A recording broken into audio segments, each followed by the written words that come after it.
Emmanuel Macron लगातार दूसरी मरतबा फ्रांस के सदर मुंतखब हुए हैं। मैक्रोन ने फ्रांसीसी सदारती इंतखाबात में 58.2% वोट लेकर कामयाबी हासिल की है। इसके साथ ही वो गुज़िश्ता 20 वर्षों में मुसलसल दूसरी मरतबा सदारत हासिल करने वाले फ्रांस के पहले सदर बन गए। मैक्रोन के दाएं बाजू के हरीफ मैरीन ले पेन को इंतखाबात में 41.8% वोट हासिल हुए।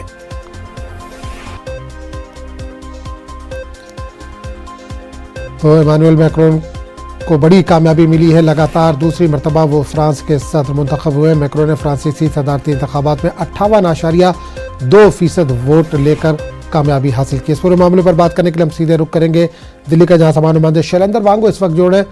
शैलेंद्र, एक बड़ी खबर फ्रांस से आ रही है जहां पर इमानुएल मैक्रोन दोबारा फ्रांस के सदर मुंतखब हुए।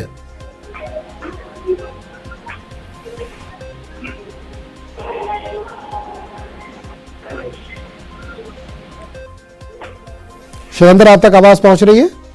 जी आजम जी, एक बड़ी खबर फ्रांस से आ रही है जहां इमानुएल मैक्रोन दोबारा फ्रांस के सदर मुंतखब हुए। बिल्कुल, ये एक बड़ी खबर है फ्रांस के लिए, जहां पर राष्ट्रपति मैक्रोन एक बार फिर उन्होंने जीत पाई है। और ये माना जा रहा है कि फ्रांस के लिए बहुत बड़ी रिलीफ की बात भी है, क्योंकि जो फार राइटिस्ट हैं उनकी कंटेंडर, उनको उन्होंने हराया है। इसी बीच प्रधानमंत्री मोदी ने भी राष्ट्रपति इमानुएल मैक्रोन को बधाई दी है, बिल्कुल उनको कांग्रेचुलेट किया है ट्वीट के जरिए और उनको अपना दोस्त बताया है। और ये भी कहा है कि भारत आगे भी फ्रांस के साथ जो संबंध है उनको मजबूत करने के लिए कदम उठाता रहेगा और आगे साथ मिलकर चलते रहेंगे। इसी बीच हमने ये भी देखा है कि यूक्रेन के जो राष्ट्रपति ज़ेलेंस्की है उन्होंने भी इसको वेलकम किया है और ये कहा है कि यूनाइटेड यूरोप जो है वो एक बहुत जरूरत है आज के वक्त की। तो ऐसे में हम याद करें तो इमानुएल मैक्रोन और राष्ट्रपति इमानुएल मैक्रोन और पीएम मोदी के जो संबंध है वो काफी गहरे माने जाते हैं। और हम ये भी देख रहे हैं कि अगले ही महीने पीएम मोदी जब विदेश दौरे पर जाएंगे तो उस वक्त वो पेरिस भी जाएंगे। हालांकि वो बहुत छोटा विजिट होगा। हमारा जा रहा है कि उस वक्त उनकी मुलाकात इमानुएल मैक्रोन से भी हो सकती है। हालांकि 3 देशों का विजिट है पीएम मोदी का। तो जाहिर तौर पर जो फ्रांस के साथ रिश्ते हैं, चाहे डिफेंस टाइज की बात करें, रफाल डील की बात करें, या जो बायलैटरल ट्रेड है, या जो यूं कहें कि जो दोनों देशों जो कंसर्न है टेररिज्म को लेकर, उस पर भी दोनों देश लगातार बातचीत करते आए हैं। तो ऐसे में जाहिर तौर पर इमानुएल मैक्रोन का वापस सत्ता में आना अगले 5 सालों के लिए ये जो रिश्ते हैं भारत और फ्रांस के, उनको मजबूती देने के लिए एक बहुत बड़ा कदम हो सकता है। चलिए, बहुत बहुत शुक्रिया शैलेंद्र इस तमाम जानकारी के लिए। वज़ीर-ए-आज़म नरेंद्र मोदी आज रायसीना डायलॉग का इफ्तिताह करेंगे। इस तकरीब में दुनिया के 90 ममालिक के नुमाइंदे शिरकत करेंगे। इस फोरम के जरिए दुनिया भर के बड़े लीडर दुनिया को दरपेश मौजूदा चैलेंजेस पर तबादला ख्याल करेंगे। यूक्रेन रूस जंग से लेकर क्रिप्टो करेंसी पर ख्यालात पेश किए जाएंगे। इस फोरम पर न सिर्फ बड़े ममालिक की हुकूमतें बल्कि अक़वाम मुत्तहिदा, आलमी बैंक, बैनुल-अक़वामी मालियाती फंड जैसे इदारे भी नजर आते हैं।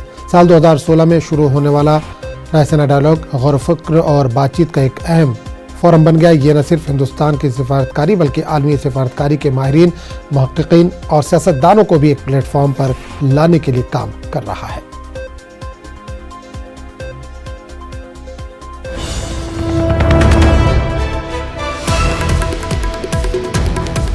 इस वक्त बड़ी खबर आ रही है। यूरोपीय कमीशन के चेयरपर्सन हिंद दौरे पर, अर्सला पीएम मोदी से करेंगे मुलाकात। यूक्रेन समेत दीगर मसाइल पर बातचीत मुतवक्का। अर्सला ने राजघाट पर गांधी जी के समाधि पर पेश किए गुलाहे अक़ीदत। तो बड़ी खबर इस वक्त आ रही है। यूरोपीय कमीशन के चेयरपर्सन हिंदुस्तान के दौरे पर है। अर्सला पीएम मोदी से करेंगी मुलाकात। यूक्रेन समेत दीगर मसाइल पर बातचीत मुतवक्का। अर्सला ने राजघाट पर गांधी जी के समाधि पर पेश किए गुलाहे अक़ीदत।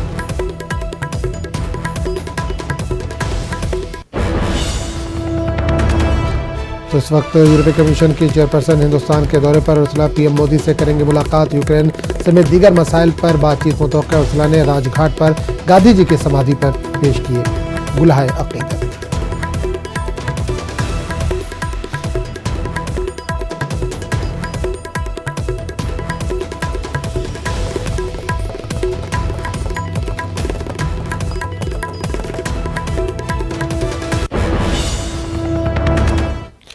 शुमाल मशरक़ी यूक्रेन और दोनेत्स्क में रूस के हमले जारी है। इस बीच यूक्रेनी सदर के मुशीर का दावा है कि अमरीकी वज़ीर ख़ारजा एंटोनी ब्लिंकन और अमरीकी वज़ीर दिफ़ा लॉयड ऑस्टिन किफ में ज़ेलेंस्की से मुलाकात की, ताहम इन्होंने मुलाकात की तफसीलात की जानकारी नहीं दी। व्हाइट हाउस ने मुलाकात की तस्दीक फिलहाल नहीं की। उधर बरतानिया के इंटेलिजेंस का दावा है कि रूस मकबूजा खैरसोन में रेफरेंडम कराने का मंसूबा बना रहा है। हालांकि इससे कबल यूक्रेन के सदर ज़ेलेंस्की ने साफ किया है कि अगर खैरसोन के मुहाफिजों को नुकसान पहुंचाने और वहां रेफरेंडम कराने की कोशिश की गई तो मुज़ाकराती अमल पटरी से उतर जाएगा।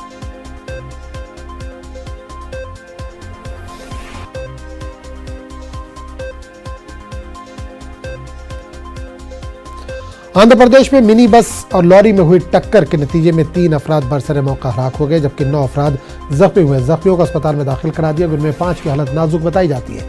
बताया जाता है कि ये सभी नायडूपेटा से दर्शन करके वापस लौट रहे थे कि रेनीगुंटा नायडूपेटा सड़क पर इनकी गाड़ी लॉरी से टकरा गई।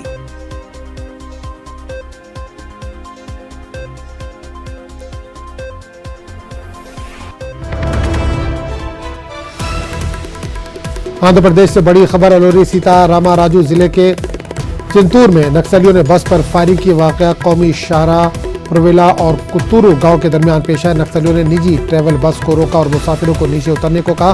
बस में सवार 50 मुसाफिरों ने नीचे उतरने से मना कर दिया। नक्सलियों ने बस पर गोलियां चलाई और बस को आग लगा दी। मुतादिद मुसाफिर जख्मी।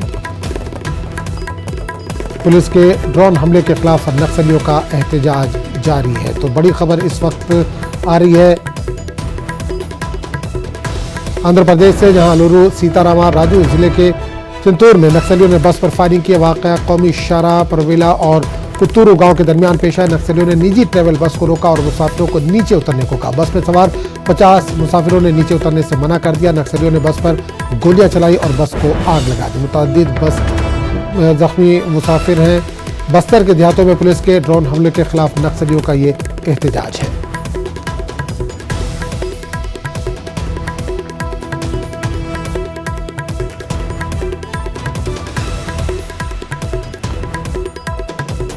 तो तस्वीरों में देख सकते हैं कि बस को किस तरह से निशाना बनाया गया है। इसमें कई अफराद के जख्मी होने की खबर आ रही है। आंध्र प्रदेश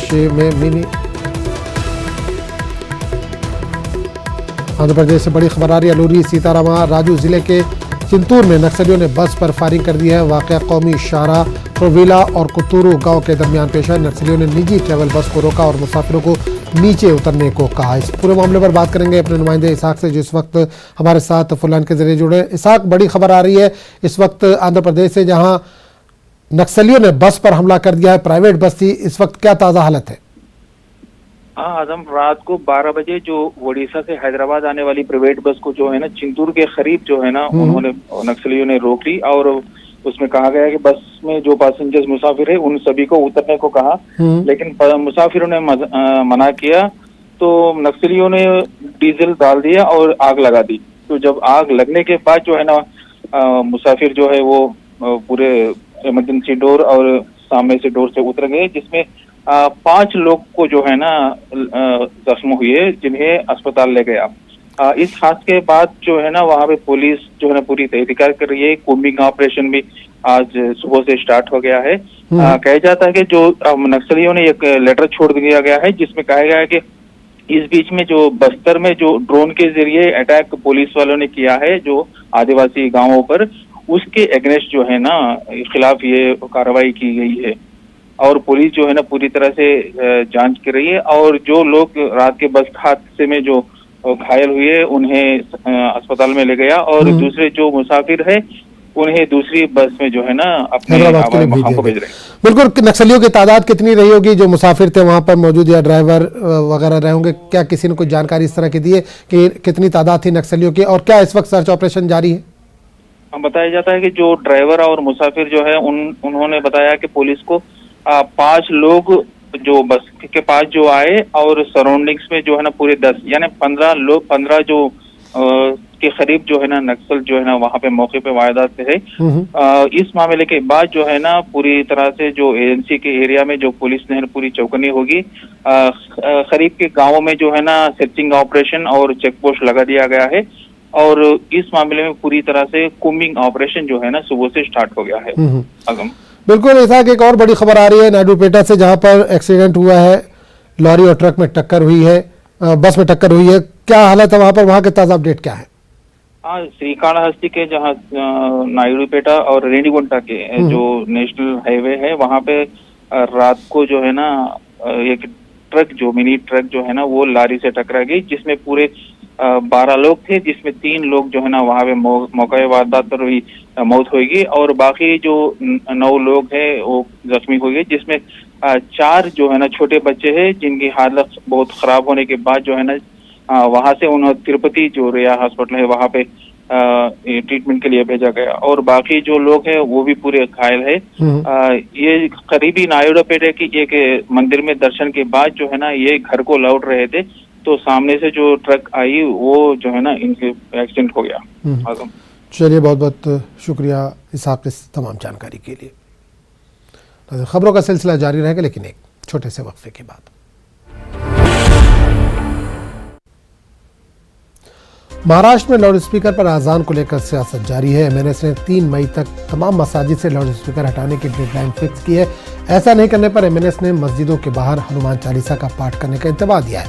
ऐसे में रियासती हुकूमत अलर्ट पर है। इस मामले को संजीदगी से लेते हुए उद्धव ठाकरे हुकूमत ने आज कुल जमाती मीटिंग तलब की है। इस मीटिंग में एमएनएस को भी मदऊ किया गया है। बीजेपी की जानिब से देवेंद्र फडणवीस मीटिंग में शिरकत करेंगे, जबकि जराये के मुताबिक एमएनएस की जानिब से खुद राज ठाकरे शिरकत नहीं करेंगे। एमएनएस लीडर नंदगांवकर और संदीप देशपांडे मीटिंग में शरीक होंगे।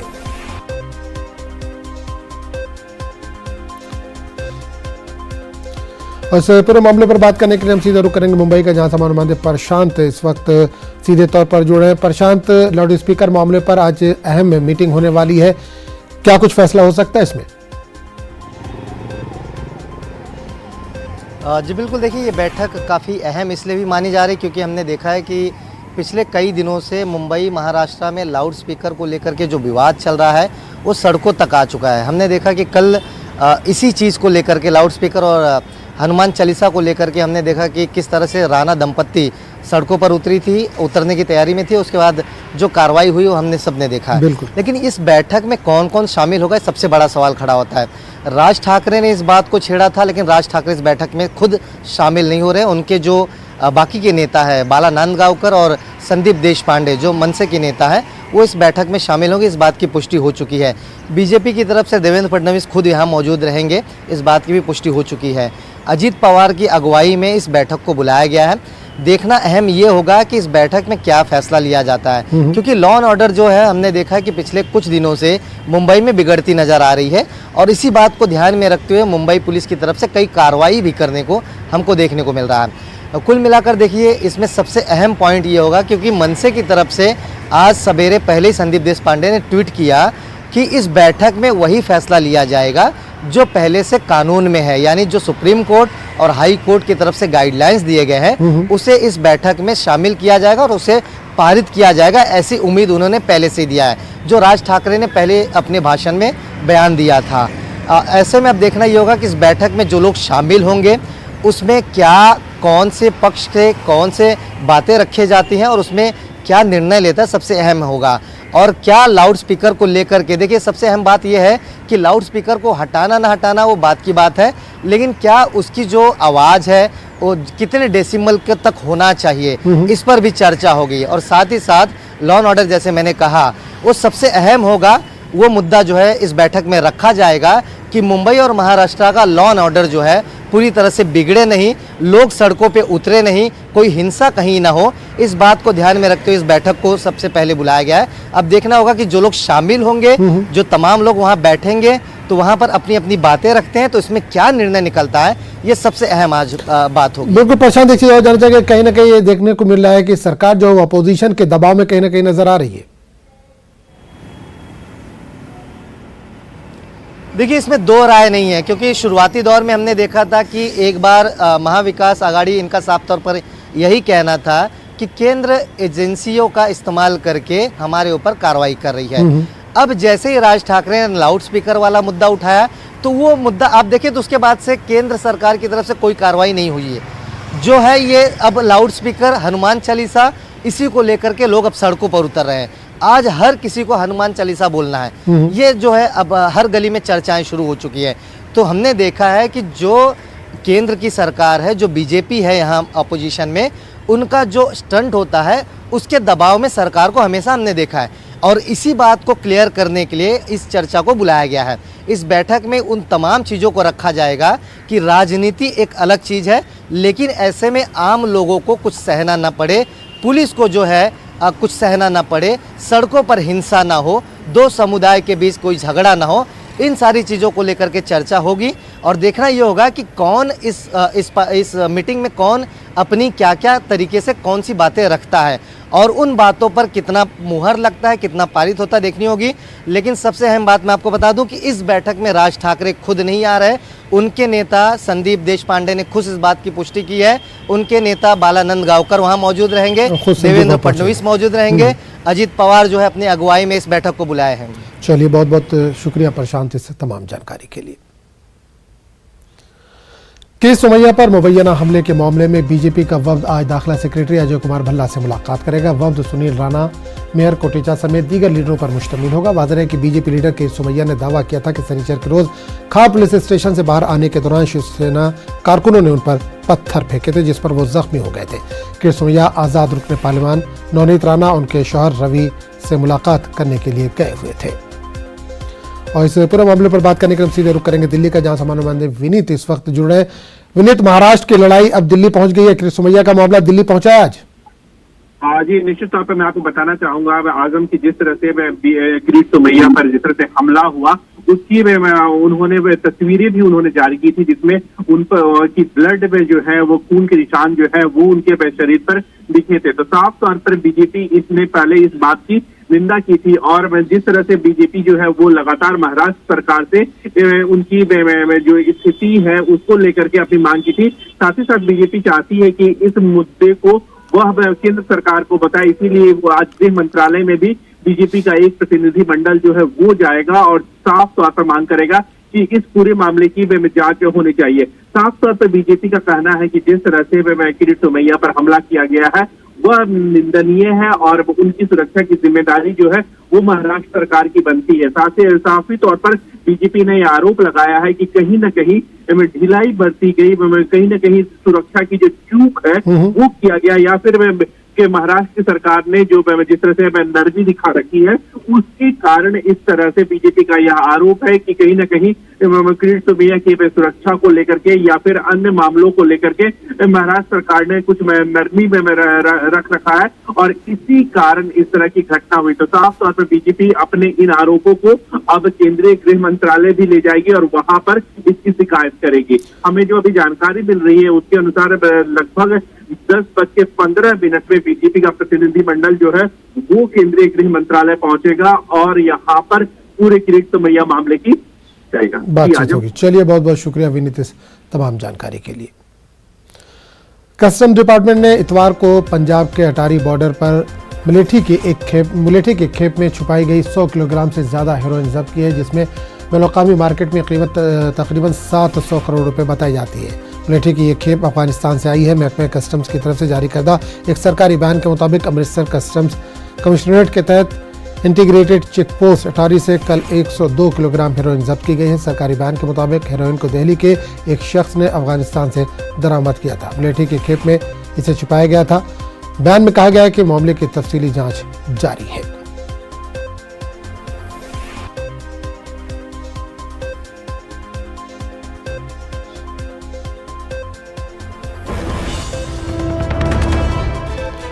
मुल्क भर में कोरोना के 2541 नए मामले, 30 लोगों की मौत, 1862 लोग हुए हैं डिस्चार्ज। तो बड़ी खबर इस वक्त आ रही है कोरोना को लेकर। मुल्क भर में कोरोना के 2541 नए मामले, 30 लोगों की इस दौरान मौत हुई है 24 घंटों में और 1862 लोग डिस्चार्ज हुए हैं।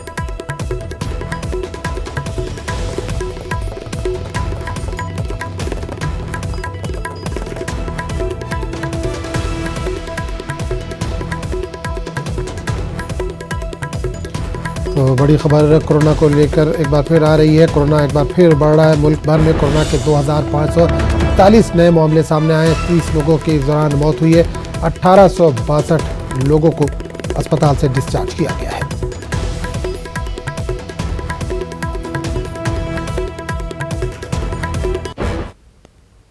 तो इस बुलेटिन में फिलहाल इतना ही। अगले बुलेटिन में आपसे फिर मुलाकात होगी। तब तक के लिए इजाजत दीजिए। आदाब।